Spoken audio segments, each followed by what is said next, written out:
नमस्ते भोजपुरिया जहान, मेरा नाम है रितेश और आप देख रहे हैं सीक्रेट भोजपुरी न्यूज़। तो चैनल को सब्सक्राइब कर लीजिएगा नई सबसे पहले और सबसे सटीक न्यूज़ पाने के लिए।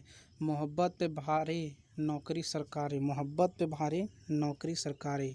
नीलकमल सिंह जी और शिल्पी राज की आवाज़ में डुएट सॉन्ग आप लोगों के बीच वर्ल्ड वाइड रिकॉर्ड से कल सुबह 6 बजे आप लोगों को सुनने को मिलेगा।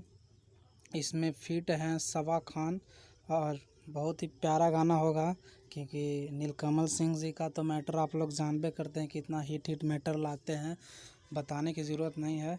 तो मैं आप लोगों को बता दूं कि अगर अगर आप लोगों ने मेरे चैनल को सब्सक्राइब नहीं किया है तो चैनल को सब्सक्राइब कर लीजिए सबसे पहले और सबसे सटीक न्यूज़ पाने के लिए। और मैं आप लोगों को बता दूं इस गीत के बारे में कि इस गीत को लिखे आशुतोष तिवारी, इसमें म्यूज़िक दिए हैं आर्या शर्मा जी और इस वीडियो को डायरेक्ट किए हैं रवि पंडित जी।